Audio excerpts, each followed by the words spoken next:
Assalamualaikum warahmatullahi wabarakatuh. Salam. Bismillahirrahmanirrahim. Alhamdulillahirabbil alamin wassalatu wassalamu ala asrofil anbiya'i wal mursalin wa ala alihi wa sahbihi ajmain. Kembali kita berserah diri pada Allah SWT. Semoga seluruh aktivitas dan kehidupan kita pada hari ini mendapat hidayah dan barokahnya. Sahabat dakwah Muhammadiyah dimanapun Anda berada, kita akan kembali mengikuti kegiatan podcast Infomu yang dilakukan oleh pimpinan wilayah Muhammadiyah Sumatera Utara melalui Majelis Pustaka dan Informasi yang dipancarluaskan melalui studio digital di Gedung Dakwah Muhammadiyah Jalan Sisinga Maharaja nomor 136 Medan. Pada episode 1, 2, 3, dan 4, kita sudah mengikuti bagaimana cerita kisah petugas haji daerah Indonesia asal Sumatera Utara yang kali ini kami menghadirkan sosok Dr. Haji Muhammad Qorib MA. Beliau adalah Bendahara Pimpinan Wilayah Muhammadiyah Sumatera Utara, juga adalah Dekan Fakultas Agama Islam Universitas Muhammadiyah Sumatera Utara, dan juga adalah salah satu ketua bidang di Majelis Ulama Kota Medan. Sahabat dakwah Muhammadiyah dimanapun Anda berada, kali ini kita akan memasuki satu episode baru, yakni episode kelima, yang kami beri judul Dari Bir Ali Menuju Makkah. Assalamualaikum, Bung Qorib. Waalaikumsalam warahmatullahi wabarakatuh. Sehat-sehat ini? Alhamdulillah. Gimana kegiatan di kampus? Sehat, alhamdulillah. Di kampus bagaimana? Dari kampus menuju ke pimpinan wilayah Muhammadiyah Sumatera Utara dan bergabung bersama tim MPI PWM Sumut. Kabarnya Pak juga sekarang sedang sibuk bagaimana mendorong kegiatan internasionalisasi kampus. Alhamdulillah, dan hal itu merupakan mandat pesan ideologis dari pimpinan pusat Muhammadiyah, kemudian pimpinan wilayah Muhammadiyah, dan diimplementasikan oleh Universitas Muhammadiyah Sumatera Utara dan seluruh unit, seluruh fakultas di lingkungan UMSU melaksanakan proses internasionalisasi secara masif. Sampai ketika menjadi petugas haji di Madinah, di Makkah juga menyemparkan mendorong internasionalisasi UMSU di sana. Itu informasi kami terima. Ya, alhamdulillah Pak Saiful, para sahabat dakwah Muhammadiyah dimanapun berada, selama 9 hari kami tinggal di kota Madinah, dan alhamdulillah banyak kegiatan ritual yang dilaksanakan, kemudian kegiatan-kegiatan kloter, kegiatan KBI HU, dan kegiatan mandiri dari para jamaah. Alhamdulillah dilaksanakan secara lancar dan sukses. Tapi selain itu, terkait dengan yang Pak Saiful sampaikan bahwa saya sebagai salah seorang petugas haji daerah dan sekaligus sebagai dekan Fakultas Agama Islam juga mencoba untuk mencari momen yang tepat dan momen yang kosong agar bagaimana proses internasionalisasi kampus, khususnya Fakultas Agama Islam, dilaksanakan secara baik di kota Madinah. Sebagaimana kita ketahui bahwa ada 30 pimpinan cabang istimewa Muhammadiyah di seluruh dunia, dan salah satu yang besar itu adalah di Haramain, PCIM Arab Saudi, dan kantornya ada di Madinah dan tidak jauh dari Universitas Islam Madinah. Dan alhamdulillah adik-adik kita di PCIM Arab Saudi di kota Madinah sangat responsif dan mereka banyak membantu kegiatan para jamaah. Beberapa di antara mereka juga bersilaturahmi ke hotel tempat kami tinggal. Kemudian kami juga dijemput oleh mereka untuk mengunjungi sekretariat PCIM Arab Saudi di Madinah.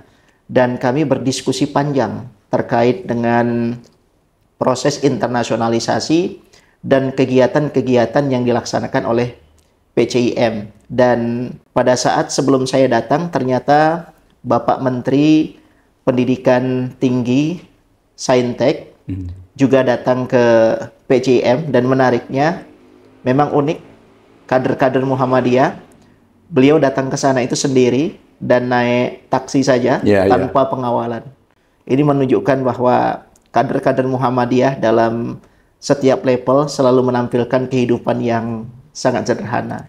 Dan insya Allah Pak Saiful, para sahabat dakwah Muhammadiyah, Universitas Muhammadiyah Sumatera Utara, khususnya Fakultas Agama Islam, dan Fakultas Fikti akan melaksanakan KKN internasional di Thailand, kemudian di Malaysia, dan khusus Fakultas Agama Islam akan mengirim 7 mahasiswa ke Arab Saudi, dan insya Allah mereka akan berinteraksi dan dibimbing oleh teman-teman yang ada di PCIM Arab Saudi, khususnya di Madinah dan Mekah. Alhamdulillah, doa kami semoga FAI UMSU dan alhamdulillah Universitas Muhammadiyah Sumatera Utara akan lebih baik dan menggapai impiannya menjadi salah satu universitas berskala internasional.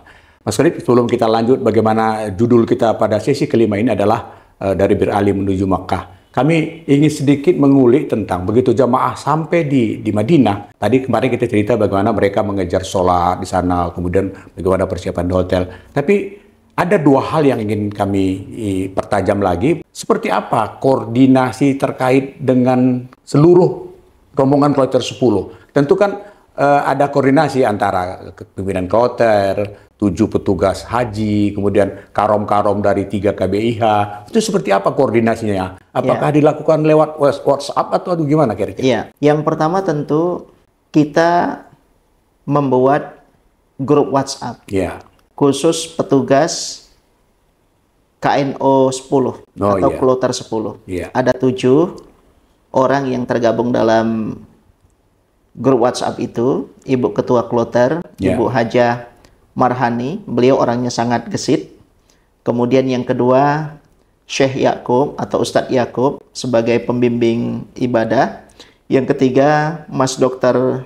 Fadli sebagai tenaga kesehatan bersama dengan nurse, Suster Nurul Uyun. Kemudian ditambah 3 petugas haji daerah. Yang pertama adalah Mas Taufik dari Polrestabes Medan, kemudian Mas Toras dari Madinah, dan saya sendiri Muhammad Qorib dari pimpinan wilayah Muhammadiyah Sumatera Utara. Kita setiap waktu berkoordinasi antara yang satu dengan yang lain. Misalnya pada saat jamaah tiba di Madinah, kami berbagi tugas. Karena kloter 10 yang terdiri dari 359 orang, sebagaimana saya sampaikan kemarin, dibagi ke dalam 2 hotel. Yang pertama adalah Hotel Birrul Iman, dan yang kedua adalah Hotel Sibal. Dan jarak satu hotel dengan yang lain itu kurang lebih 400 sampai 500 meter. Dan saya bersama dengan Mas Taufik, Pak Polisi, ditugaskan oleh Ibu Ketua Kloter untuk melakukan monitor di hotel yang kedua, yaitu Hotel Sibal.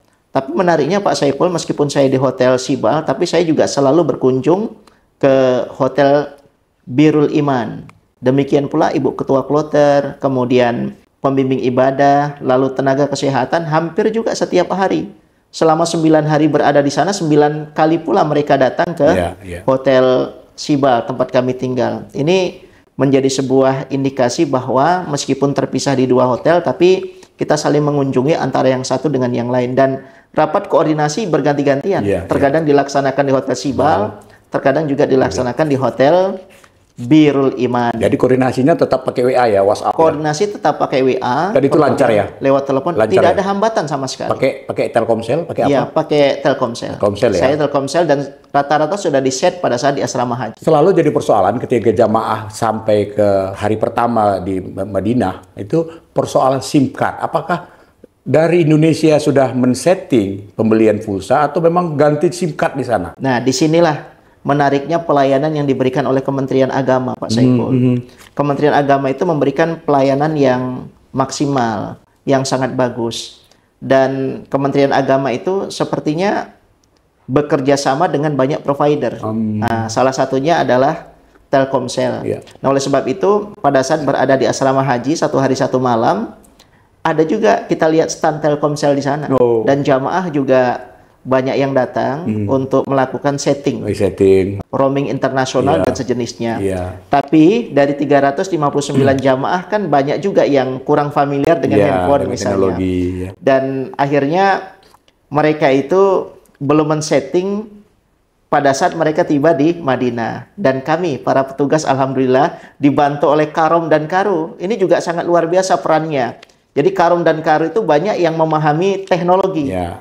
Jadi termasuk saya juga membantu para jamaah untuk men-setting ponsel mereka, kemudian membeli SIM card baru, bahkan ada pula jamaah yang tidak memiliki ponsel sehingga ingin berhubungan dengan keluarga, itu mempergunakan ponsel kami. Dan alhamdulillah untuk konteks itu tidak begitu susah. Ya, jadi memang di 2 hari pertama pasti itu persoalan-persoalan dan peran petugas haji itu sangat disitulah vital, salah satu. Sangat vital. Kalau wifi di hotel seperti apa? Selama wifi di hotel Sibal ketika dan di Birul Sibal, Iman, ya. di hotel Sibal tidak begitu bagus. Iya. Nah, kemudian Kalau di Birul di Iman? hotel Birul Iman, alhamdulillah lumayan. Oh, iya. Iya, bisa digunakan. Jadi jamaah bisa juga menggunakan wifi, tapi Wifi tidak hotel, terlalu bagus ya.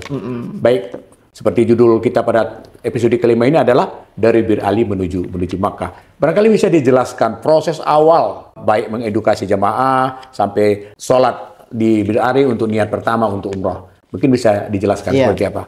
Ada kebijakan dari pemerintah Indonesia dengan pemerintah Arab Saudi. Yang pertama, sebelum tahun 2025, pengelolaan ibadah haji ditangani oleh satu syarikah.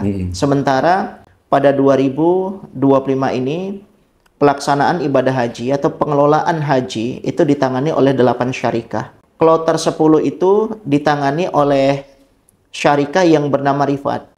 Dan banyak membantu sebenarnya dalam konteks ini, meskipun ada beberapa catatan yang nanti di belakang akan kita berikan dengan tujuan untuk perbaikan, tidak ada maksud apapun. Dan syarikah ini sangat ketat. Misalnya pada saat bersiap dari hotel Sibal maupun hotel Birul Iman menuju ke Bir Ali, pemeriksaan sangat ketat, Pak Saiful. Dan setiap petugas itu memeriksa kondisi jamaah di masing-masing bus. Sebab kita memiliki 9 bus, terdiri dari 9 rombongan. Artinya per-rombongan itu dimasukkan ke dalam satu bus. Dan setiap nama masing-masing anggota jamaah itu sudah tertera di bus masing-masing. Nah, oleh sebab itu, para anggota jamaah harus menyesuaikan diri dan menyesuaikan namanya di bus itu. Kalau tidak ada namanya di bus itu, maka dia harus pindah ke bus yang di mana ada namanya. Dan itu sangat ketat. Ini akan erat kaitannya dengan beberapa checkpoint yang harus kami lalui. Sebab haji pada tahun 2025 ini, selain ketat, juga ada persyaratan yang wajib untuk dimiliki oleh para jamaah, yaitu kepemilikan nusuk. Nusuk ini merupakan otorita dari syarikah. Dan kita tidak bisa mencampuri kebijakan atau otorita dari mereka. Dan menariknya, penyerahan nusuk yang disiapkan oleh syarikah ini tidak boleh diwakilkan. Harus petugas syarikah bertemu dengan jamaah yang bersangkutan. Itu diserahkan di Madinah? Di checkpoint. Di checkpoint pada saat kita sampai di Makkah. Berapa checkpoint antara Madinah dengan Makkah? Kemungkinan ada 2 kalau saya tidak salah. Tapi memang ketat. Ada 2, ada 3. Ada 2, ada 3. Bahkan Ibu Ketua Kloter, Ibu Haja Marhani, itu berada di bus yang terpisah. Karena sampai pendorongan dari Madinah menuju Mekah, beliau belum mendapatkan nusuk. Atau nusuknya itu belum selesai. Dan yang lebih luar biasa lagi, beliau itu berada di syarikah yang berbeda.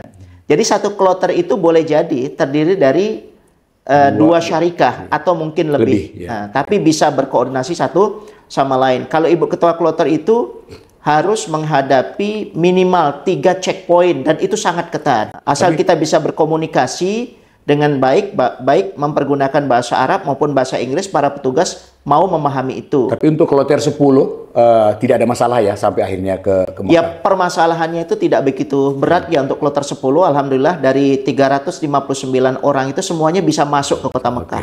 Sementara pada saat itu sudah sangat tertutup sekali Mekah itu, tidak boleh dimasuki oleh setiap orang, Pak tanpa Saiful. nusuk ya? Tanpa nusuk tidak boleh masuk ke kota Mekah itu. Mas, kita ingin mendapat gambaran seperti apa suasana jamaah ketika turun di Bir Ali, mereka berihram di sana atau sholat 2 rakaat di sana sebelum berangkat menuju Mekah. Sebelum menjawab itu, perlu juga saya jelaskan kepada sahabat dakwah Muhammadiyah bahwa koordinasi antara petugas di kloter 10 dengan sektor 4 Madinah itu sangat bagus. Karena termasuk saya juga selalu datang ke sektor 4 Madinah, dan petugas sektor juga ramah-ramah. Jadi Bir Ali itu sektor 4 ya? Bir Ali itu ada sektor saya sendiri? Tidak tahu Bir Ali itu sektor 4 atau berapa. Sepertinya tidak. Sebab ada beberapa sektor di Madinah. Kebetulan kloter 10 itu berada di sektor 4 Madinah. Dan saya juga beberapa kali datang ke sektor 4 untuk meminjam kursi roda. Banyak kursi roda di sana. Sementara seperti saya jelaskan kemarin, ada 19 jamaah kita yang harus menggunakan kursi roda. Sementara tak semua pula yang kursi rodanya didapatkan pada hari itu. Sebab banyak sekali kan barang-barang di sana, tak hanya dari kloter 10, tak hanya dari embarkasi Medan, tapi juga dari seluruh embarkasi yang ada di Indonesia ini. Dan saya juga selalu berkomunikasi kepada para petugas sektor dan mereka juga sangat responsif terkait dengan hal itu. Nah, situasi dan kondisi yang dirasakan oleh para jamaah pada saat berada di Bir Ali itu sangat bahagia. Pada saat kami berada di Bir Ali, tepat waktu sholat maghrib datang. Sehingga kemudian kami melaksanakan sholat maghrib di Bir Ali bersama dengan ribuan jamaah yang lain. Tapi perlu untuk jadi catatan Pak Saiful, Bir Ali ketika itu memang tidak bisa dimasuki oleh orang, kecuali memang dengan izin tertentu. Karena kami mengambil mikot di Bir Ali, maka kami diperbolehkan untuk masuk. Hanya saja untuk pengunjung yang tidak mengambil mikot pada hari itu tidak boleh masuk ke Bir Ali. Dan kami sholat maghrib di sana. Alhamdulillah Bir Alinya juga bagus, kemudian toiletnya juga sangat bagus ya. Toiletnya juga sangat bagus.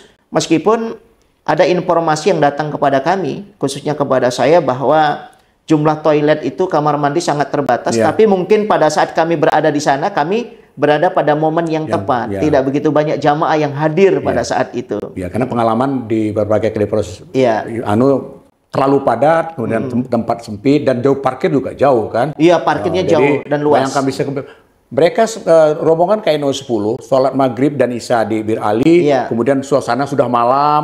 Itu gimana mengkondisikan jamaah sehingga semua aman tertib masuk ke bus untuk berangkat? Disinilah kemudian pentingnya karom dan karu itu. Jadi masing-masing bus itu sudah ada karomnya, kemudian sudah ada karunya, dan bus tidak akan berjalan sebelum mengabsen semua para jamaah. Ketika nama-nama yang ada di list itu sudah sesuai dengan nama-nama yang ada di seat masing-masing, baru kemudian berangkat. Baik dari hotel maupun dari Bir Ali menuju ke kota Mekah. Dan semua jamaah itu talbiyah. Dan tidak ada tersasar ya waktu itu. Alhamdulillah ketika itu tidak ada tersasar. Sebab begini, para jamaah yang secara fisik kemudian secara mental kuat itu membimbing jamaah yang membutuhkan bantuan. Misalnya selama tinggal di kota Madinah kan ada sholat Jumat di sana. Saya juga mendorong jamaah kita untuk sholat Jumat, mendampingi mereka, dan sangat bahagia pada saat saya mendorong jamaah melaksanakan sholat Jumat itu. Salah seorang jamaah kami, Pak Fauzi namanya itu, sepanjang 300-400 meter dari hotel menuju ke Masjid Nabawi itu terus memayungi saya. Betapa luar biasanya itu. Dan ini merupakan sebuah ikatan emosional tanpa diminta, tapi kemudian beliau melakukan itu. Dan jamaah yang lain berebut juga untuk mendorong. Saya mengatakan, saya masih kuat sebagai petugas untuk mendorong. Dan mereka ingin berbuat baik di situ. Jadi malam 9 bus itu bergerak dari Bir Ali. Beriringan. Dan itu malam ya? Malam. Bagaimana suasana malam di bus, talbiyah, gelap di luar, hanya gunung-gunung batu. Syahdu sekali, Pak Saiful. Syahdu sekali. Terasa keterdekatan kita kepada Allah Subhanahu wa Ta'ala sangat luar biasa. Kemudian talbiyah kita juga tidak berhenti. Banyak juga jamaah yang di bus itu membaca Al-Quran. Banyak juga yang karena perjalanan sekitar 4-5 jam itu memilih istirahat. Kemudian bangun talbiyah lagi. Dan seperti itu. Lalu kita berhenti juga di ada istirahat area tengah jalan untuk ke toilet atau mungkin untuk membeli sesuatu dengan kondisi toilet yang sangat sederhana. Nah, sangat sederhana Pak Saiful. Sebagaimana Pak Saiful sudah mengalami pada saat menunaikan ibadah haji beberapa tahun yang lalu, begitulah situasi dan kondisinya. Tapi itu menjadi bagian dari ujian dari pelaksanaan ibadah haji itu. Jadi sebelum kita mengakhiri cerita dari Bir Ali menuju Makkah ini, jam berapa rombongan KNO 10 ini sampai di Makkah dan bisa tahu di maktab mana di sana? Iya, di maktab tempat kami tinggal itu di Hotel Sanud Al-Huda di daerah Jarwal, sekitar 2 km dari Makkah, Masjidil Haram. Dan ketika saya menyebut Hotel Sanud Al-Huda, saya masih terbayang aktivitas yang kami lakukan di sana. Dan Sanud Al-Huda itu adalah saksi bisu kebersamaan, kemudian saksi bisu bagaimana aktivitas para jamaah haji itu. Meskipun berada di Arab, tapi seperti seolah-olah kampung Indonesia. Sangat indah sekali. Perjalanan 5 jam, kurang lebih kami sampai di sana sekitar tengah malam ya. Nah, tengah malam, kemudian kami istirahat sebentar. lalu sampai di Sanud Al-Huda. Itu pemeriksaan checkpoint di Sanud Al-Huda itu juga sangat ketat. Disitulah kemudian diserahkan nusuk itu. Teman saya ada yang belum dapat nusuk. Pak polisi belum dapat nusuk, Pak Polisi Taufik itu sebagai petugas haji daerah. Nggak bisa masuk hotel ya? Nggak bisa masuk hotel. Tapi kemudian saya WA ke kawan di Indonesia, dikirimnya visa ibadah haji. Nah, saya tunjukkan visa ibadah haji kepada petugas dan petugas mengizinkan Pak Taufik itu masuk. Kemudian dipasang gelang rifat itu. Jadi gelang yang dikeluarkan oleh syarikah. Jadi masing-masingnya berbeda. Kami syarikah 201 rifat. Jadi malam itu masuk ke hotel, kemudian istirahat sebentar. Jam berapa menuju? Sebelum masuk ke hotel, kita kan sudah mendapatkan penjelasan dari Ibu Ketua Kloter, dari para petugas, termasuk saya sebagai petugas haji daerah, bahwa jamaah yang bisa melaksanakan umroh tamattu, umroh wajib itu maka melaksanakan umroh itu pada pukul 7 atau 8 pagi esok harinya. Maka jamaah itu istirahat dulu. Nah, kemudian bagi para risti, kemudian yang berkursi roda, itu pada malam harinya kemudian kami... Besoknya lagi? Bukan besoknya, malam harinya. Malam juga, ya. Nah, kami jam 7, jam 8 pagi, setelah sampai di kota Mekah, sampai di hotel, itu melaksanakan melaksanakan umroh. Nah, setelah kembali, baru kemudian kami mengorganisir para orang tua kita yang risti, kemudian yang berkursi roda untuk melaksanakan umroh tamattu itu. Baik, Mas Warib, sahabat dakwah Muhammadiyah di mana Anda berada, tadi sudah jelas bagaimana kloter 10 yang menginap di Maktab Jarwal itu sudah sampai di beberapa hotel di sana, dan selanjutnya mereka akan melakukan kegiatan umroh, tawaf, sa'i, tahallul, dan lain sebagainya. Seperti apa cerita tawaf, sa'i, dan tahallul mereka? Nanti akan kita lanjutkan pada episode ke-6.